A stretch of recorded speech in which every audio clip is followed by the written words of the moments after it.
Thanks for having me today. My name is Yann. I've come from KL this morning to come and discuss with you the Adwords interface. The idea for us today is to actually try and understand how you are going to be able to create a conversation between you, your brand, your product, and eventually the searcher. Adwords is an interface. We're going to specialize today and discuss only the search part of it, but I just wanted to start with this slide, because this slide shows the interconnectivity of Google with the rest of the products. It's important to have in mind that Google doesn't do things by luck. They have created all these services, and they are actually interconnecting them, and we have to have this in mind.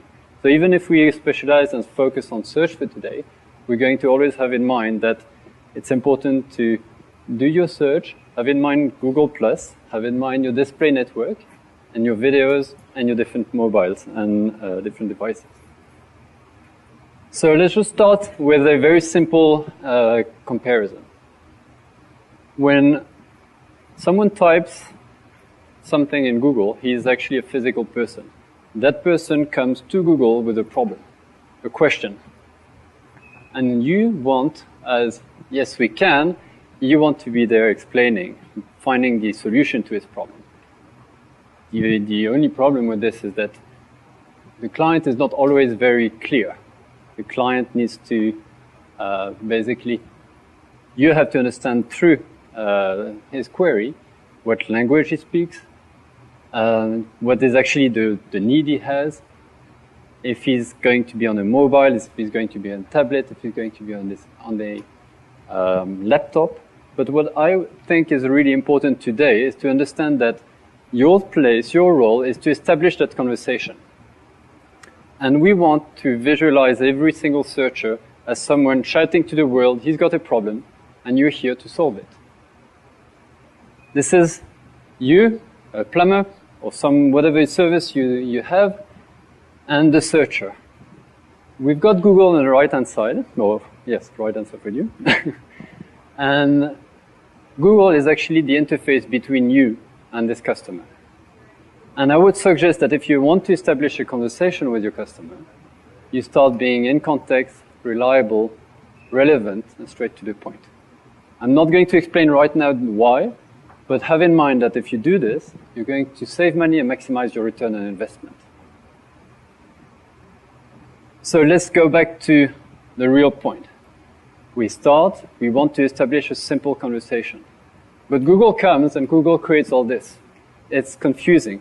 At the same time, it's interlinked. So we have to have it in mind. So how does search work? Keywords come and go, like any product. And we are here bidding on keywords. What is important to notice here is Mitt Romney. Mitt Romney was a keyword. Mitt Romney became a bigger keyword. And today, January 2013, I'm not sure anyone has done a search on Mitt Romney in a while. So what you have to have in mind when you think about your searcher is that he is in the instant.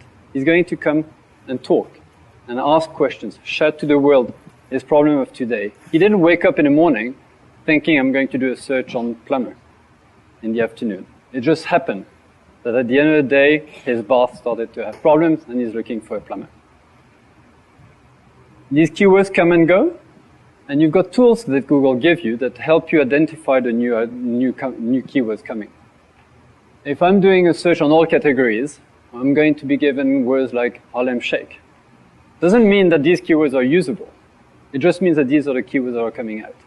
If you now have a business in a specialized industry, whether it's auto vehicle or art and entertainment, you're going to have different lists of keywords. And it's interesting for you in the background to keep an eye on what is actually happening in Google. What are people searching? What are people wanting to do? But you know your target market, and you've got to be there. When they shout, you want to have your ad present. Another very important point. People don't use one device anymore. People use 4 devices. Very easily the TV, and then you've got your computer, laptop, desktop, tablets. Let's see if the smartwatch comes out very soon. All this is actually going to make your communication more complicated and fragmented. And I would suspect that someone who's watching TV and at the same time using a cell phone, that person has this attention a bit fragmented. So keep in mind, be straight to the point. Here are the evolution of the use of different channels. What is interesting in this graph is that the TV, the internet, the radio, newspaper have different curves. The TV and radio, classic media, have not really dropped. What it does mean, though, is that the internet is growing. And if the internet grows and the others don't drop, it means that the budgets are fragmented. You can't afford to lower some spending somewhere and not be on the internet. The internet is key, and search is going to be the one action plan. What I also have to insist on is that because these budgets are fragmented, it means that you're going to start having to make some shifts. You've got to have to choose which one has the better return on ad spend. Up to you to decide this, up to you to find this out, and up to you to make the right decisions.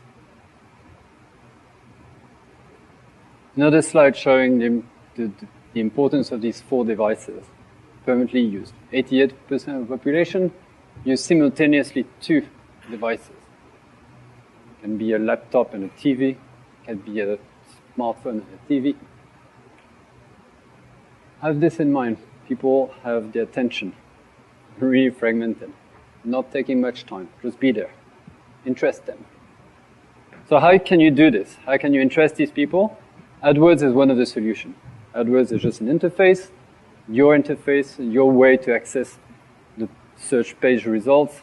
You have to pay, but it's well worth it. Return on investment will be strong. And why will it be strong? The return on investment is strong because the person triggering the ad is the person itself who's doing a search.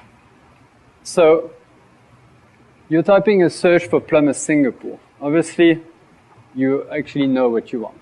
What I'm liking here is that I've got on the top 3 ads, all very well written, and all for plumbing.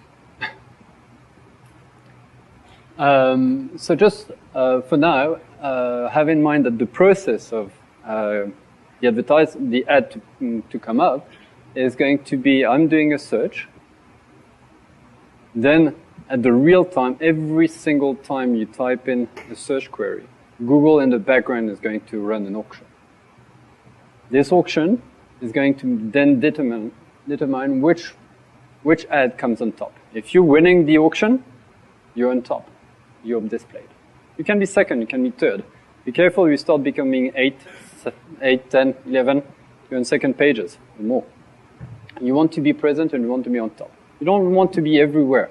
You want to be there when a person clicks or types the right keyword. So from the query, the keyword gets selected by AdWords. Then the advertising, the ad that you've written is going to be displayed. And eventually, we're going to have, hopefully, a sale.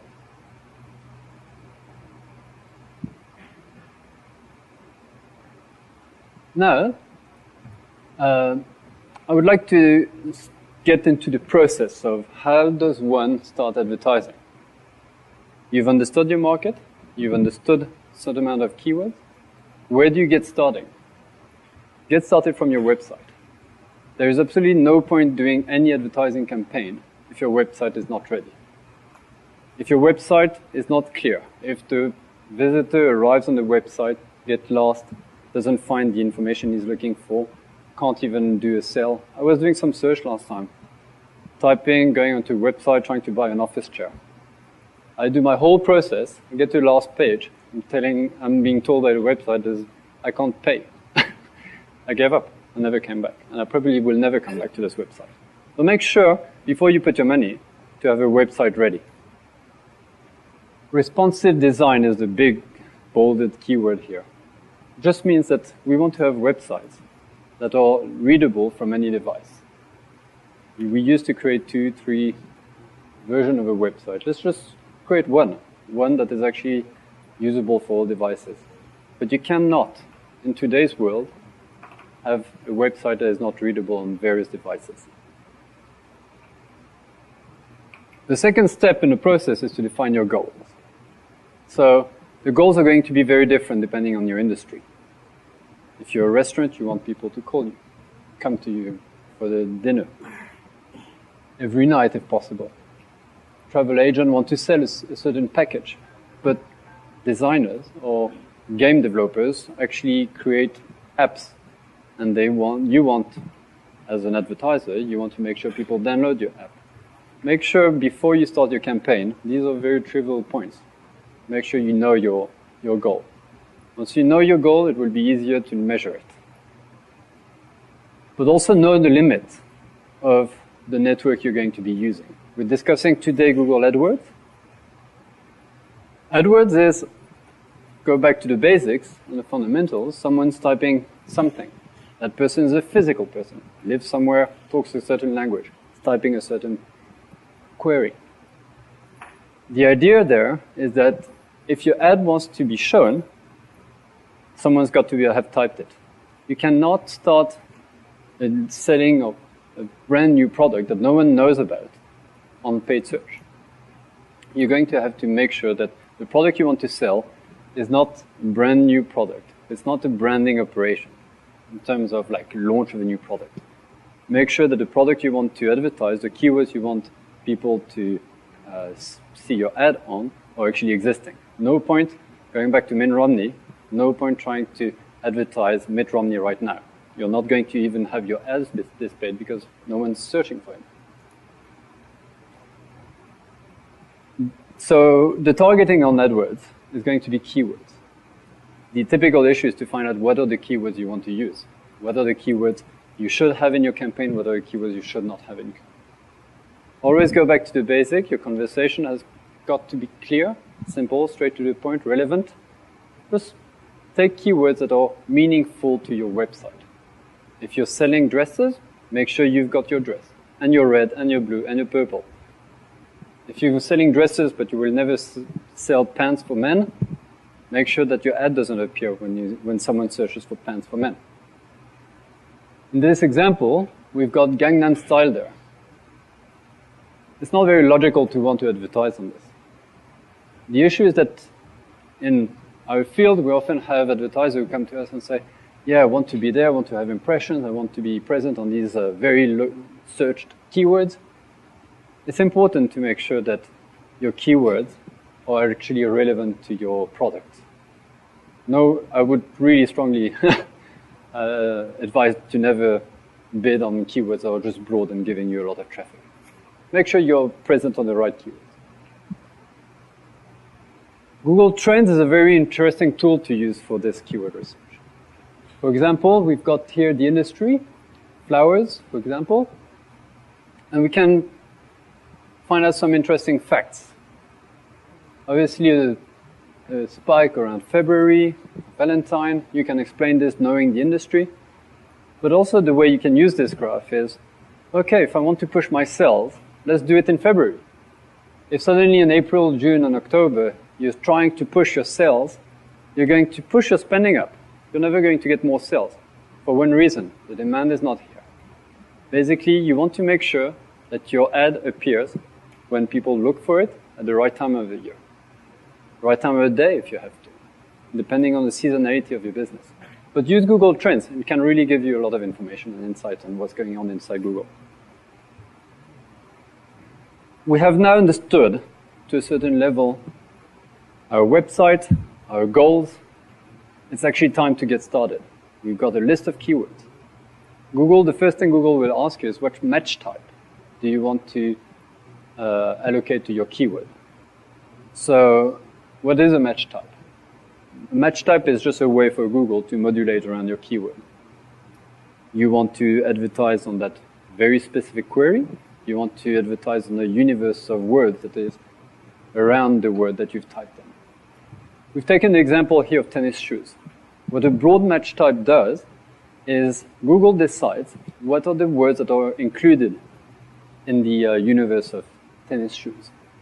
Just a little tip. When you're going to push your CPC on this one, you'll notice that the funnel actually get wider. The more you bid on this word, the wider the spec of the broad is. It's in the hands of Google, unfortunately, so we've got to be very careful. So tennis shoes, you're going to advertise for tennis, for shoes, buy tennis shoe photos. What do you do when suddenly you sell tennis shoes and is advertised rackets? What do you do? Like Google has introduced a negative match type. I really strongly advise that once you start advertising with broad match type, you use the negative to make sure your ads only appear in the right places. The phrase match type, still broad, not as broad as a previous example. In this case, we take a string of 2, 3, 4 words, depending on how long your query is, and you're only going to bid on the words that are containing that query. Cricket boots. If I'm putting phrase cricket boots, I'm going to advertise for red cricket boots and blue cricket boots, whatever. Some variation containing cricket boots. If you want the singular of it, a cricket boot, just make sure you also bid on cricket boot phrase. The exact match. This is the keywords you've put inside your interface is actually the keyword that is, your ad will only show when the keyword is actually written by the searcher. The issue with this, obviously, is that you've got to exactly know what are the queries that are searched by Google, or by searchers inside Google. You can have some information on how many keywords are searched and what keywords are searched, but you'll never, at the beginning, have all your keywords. This is a job that you're going to have to do as a campaign manager to grow your campaign and add some more keywords. So the methodology, not written in the slides, but the methodology is that you start with a broad. The words you know, you put them as exact. You can put some phrase in there. But start with your broad and phrase. And as time goes by, increase the amount of keywords that you have in your campaign. How are you going to do this? You're going to do some search query reports, all given to you by Adwords. And you're going to be able to advertise on the right words, find the right negatives, and keep growing your campaign, making sure your ad only appears on the type of keywords that you want your ad to appear on. And you are in control if you take the time. And eventually we get to the tip of the iceberg, the ad. So we've got the keyword, we've selected, we've improved the list of keywords, and for each of these keywords, you want to have an ad. An ad has to respect a certain amount of guidelines. The guidelines are given to you by Google. You can find them out online, it's pretty easy. But the main point is to make sure that your ad is visible. On an example here, I hope there's a plumber here. Is there at least one plumber? Not even one. So the plumber here, we're going to have, what is important here is to just notice that there's a lot of competition and you want your ad to stand out. So different tricks, different ways. Capitalize. Why some keywords are bolded here? They're bolded because inside your campaign, you actually have written in the ad copy the word that the searcher has typed in there. So plumber, and you're going to have words related to plumber, like plumbing, and these ones are going to be bolded out. This is decided by Google. You don't have an action. But what the action you have is to write the right ad copy. So when you put your keywords in there, you're going to make sure that the ad copy associated to your keyword is as close as possible to the keywords searched. So to go back to the initial plan of you creating this conversation between yourself and the researchers, there's a reason why I said earlier to be relevant, reliable, straight to the point. It's because it actually is going to save you money. But why and how? This is Google who has found a metric, an indicator that tells them what type of conversation are you having with these people.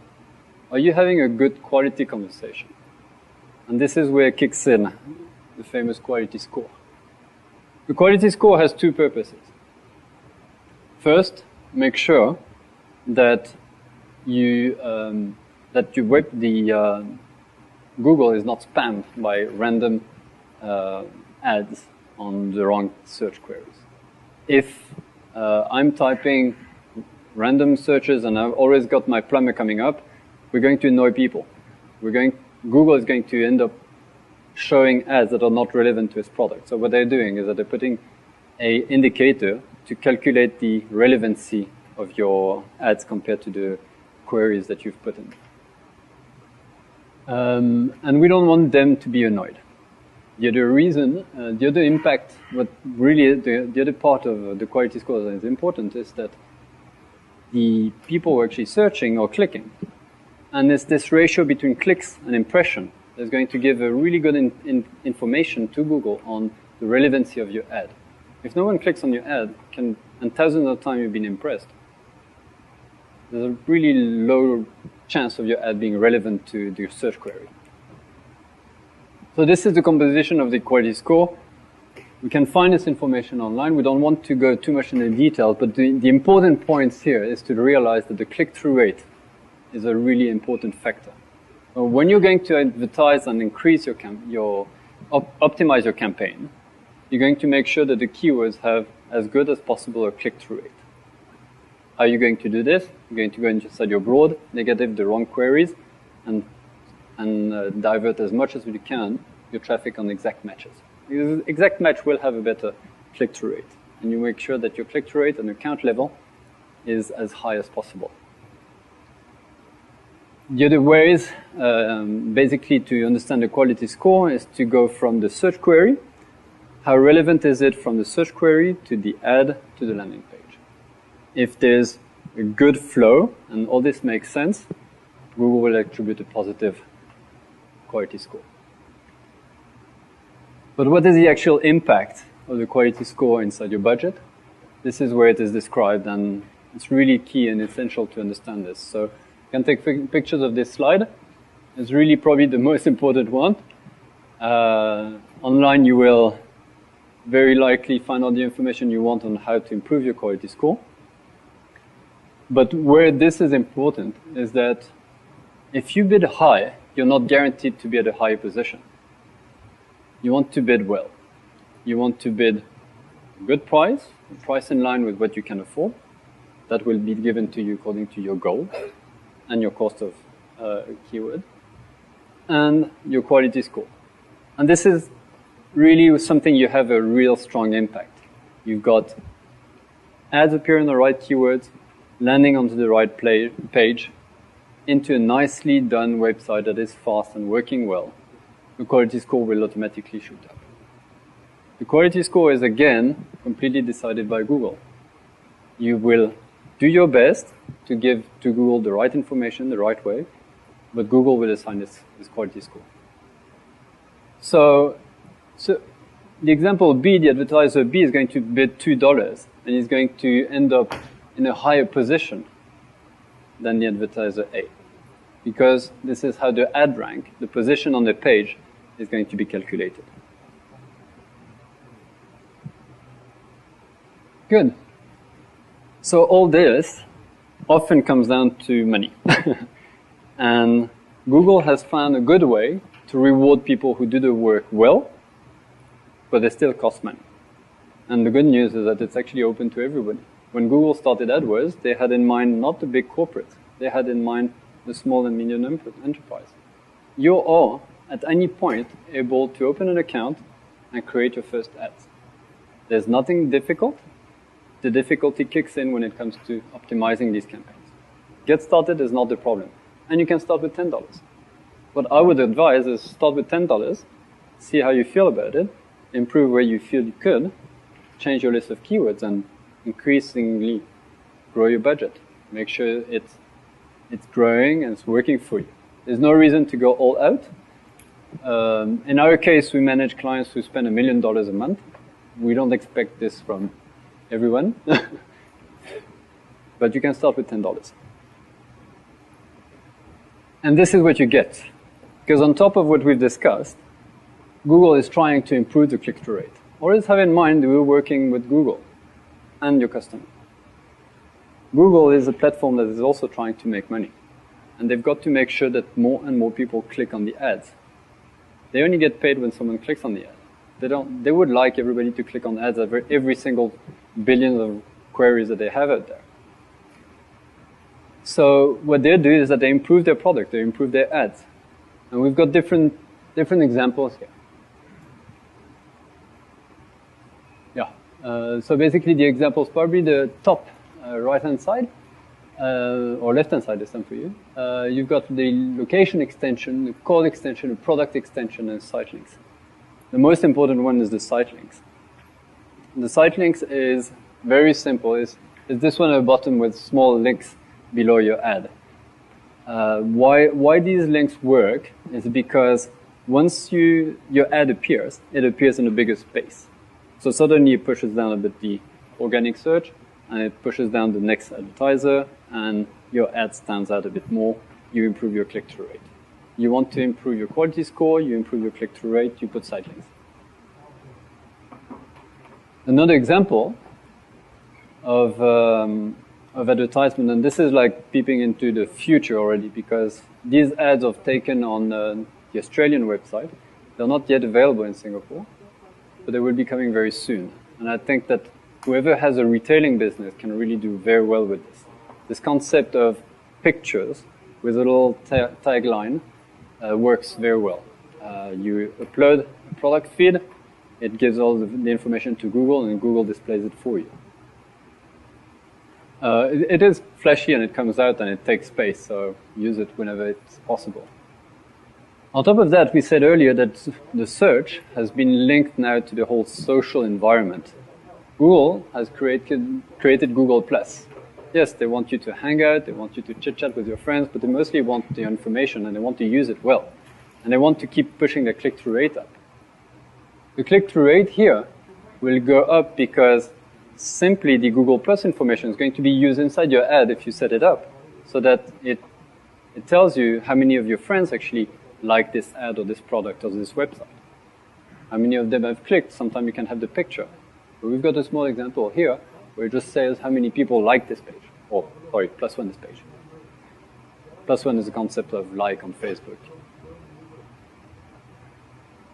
And eventually, you'll have to understand that you can only make progress if you measure the results. You've had a whole session on analytics a little while ago. This really is the important part of it. Adwords provides a tracking tool. Use it. It works well. There's many tools out there to track your results. What is really essential when you start tracking your results is to be able to tie it down to your keywords. If you can't know which keyword has given you the sale, or what keyword behind the broad has given you the sale, you're going to struggle to optimize toward your sale goal or your action goal. So use the tools, and Adwords has created good tools. All right, let's go ahead and give a round to Yann for coming in.